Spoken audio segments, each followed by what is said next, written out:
السلام عليكم ورحمة الله تعالى وبركاته. أصدقائي ومتابعي الكرام، أهلا وسهلا بكم في المختبر السياسي. تحياتي لكم جميعا، تحياتي لجميع الإخوة والأخوات متابعي قناة المختبر السياسي، وشكرا جزيلا لكم على دعمكم ووفائكم، وتحياتي لكم جميعا. كنبغي نشكر جميع الإخوة والأخوات اللي دائما في الدعم والمساندة، شرطة القناة وكل الأوفياء لهذه القناة المتواضعة. اليوم إن شاء الله بغيت نناقش معكم واحد الموضوع اللي كيكشف الكذب ديال جمهورية الموز الفيدرالية الديكتاتورية الأوليغارشية، اللي رفضت تعلق على واحد الموضوع. وهنا بانت بأن القضية الفلسطينية بالنسبة للنظام الهوكلاندي مجرد آلة للدعاية، والولايات المتحدة الأمريكية أمعنت الإهانة للجزائر في هذه النقطة وفي هذا الجانب. اش كاين تما؟ الخبر كما أوردته جريدة الشرق الأوسط، أوردته مجموعة من وسائل الإعلام العربية والأجنبية، لكن بالضبط غنركز على الشرق الأوسط لاعتبار واحد، هو أن هذه الجريدة فصلت في مجموعة من المعطيات، لأن النظام الجزائري رفض التعليق على الموضوع، لكنه بلا ما يعيق قال ما في الخفايا، فما خفي كان أعظم. فالموضوع ما فيه هو أن النظام الجزائري ما منعش الطائرات على أنها تحمل الأسلحة أو أنها تحمل المعدات من يعني من إسبانيا ومن القواعد ديالها في أو القاعدة ديال روطا في جنوب غرب إسبانيا في إقليم قادش بالضبط، وعلى أنها تدي هذه الأسلحة من هذه القاعدة الأمريكية في إسبانيا إلى إسرائيل عبر الأجواء الجزائرية، والجزائر ما هضرتش.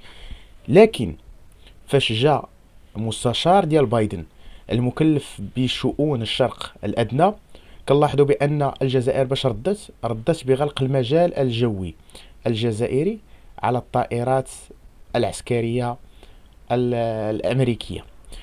النظام الجزائري رفض التعليق في هذه المسألة. لماذا؟ لأنه ما زال يأمل في تحسن الأوضاع مع إسرائيل، ما زال يأمل في أن واحد النهار غتعطف عليه إسرائيل، ما زال يأمل. وبالتالي فهذه المسألة هذه هي لحظية، أنهم الأمريكيين كيتسائلوا بدورهم، تقول لك حنا منين بدات العمليات في قطاع غزة راه كنا كندوزو عبر الأجواء الجزائرية وما كانوش كيحبسونا. ماذا تغير الآن؟ شنو اللي خلى الجزائريين على انهم يوليو ضدنا؟ شنو اللي خلى الجزائريين على انهم يبداو يمنعونا من استخدام المجال الجوي الجزائري من اجل تقديم الاعانات يعني لاسرائيل؟ هنا ظهرت القضيه جليا بالنسبه للجميع. الجزائر اللي تتقول بانها ليست طرف رئيسي في النزاع، الجزائر اللي تتقول بانها طرف مراقب، على انها مع الشعوب في تكرير العصير، على ان القضيه الفلسطينيه خليوها لي انا بحال هي اللي كاتبها بسميتو، هو الذي حاول اخراج المغرب من القضيه الفلسطينيه عبر عده تحركات ديال المهم ما بغيتش نقول شي جمله، ولكن عده تحركات غير دبلوماسيه غير سياسيه غير مدروسه من اجل اخراج المغرب من القضيه الفلسطينيه. كأن الجزائري كيحاول على انه يقول بأن القضية الفلسطينية هي قضية في اسم الجزائر والجزائريين، وبالتالي لا يحق لأي شعب في هذه الدنيا على أنه يتكلم في القضية الفلسطينية خارج إرادة الجزائر، كأن الجزائري هو صاحب القضية بداية ونهاية. إلى أن واقع الأمر يثبت على أن مصر عندما منعت سفينة إسرائيلية من الحصول على الغاز المصري، اتجهت هذه السفينة آه، إلى الجزائر من أجل ملء خزاناتها بالغاز الطبيعي. هذا لقاء ماذا؟ لقاء واضح جدا.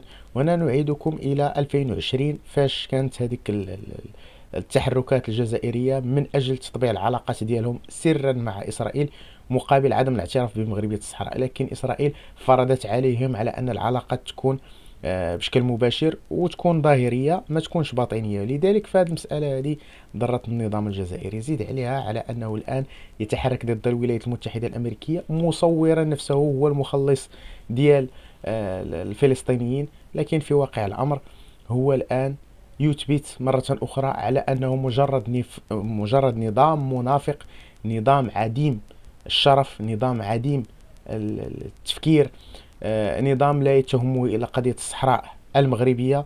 الآن الأمم المتحدة تصفع الجزائر، العالم يصفع الجزائر، ولكن الجزائر ما زال مستمرة في البهرجه ديالها وفي البهلوانيات ديالها، اللي بطبيعه الحال ما عندها حتى شي تاثير لا على السياسه الداخليه ولا على السياسه الخارجيه، وانما غتكون كارثه بكافه المقاييس ضد النظام الجزائري، اللي غادي يؤدي الثمن ديالها باهظ سياسيا ودبلوماسيا، بعد ما ادى الثمن ديالها باهظ على المستوى المالي بنسبة 800 مليار ديال الدولار كخسائر للنظام الجزائري حول ملف يقول بأنه فقط طرف مراقب وليس طرف رئيسي. هذا ما كان لدينا. تحياتي لكم جميعا، واشوفكم بخير إن شاء الله. تحياتي للجميع وإلى اللقاء.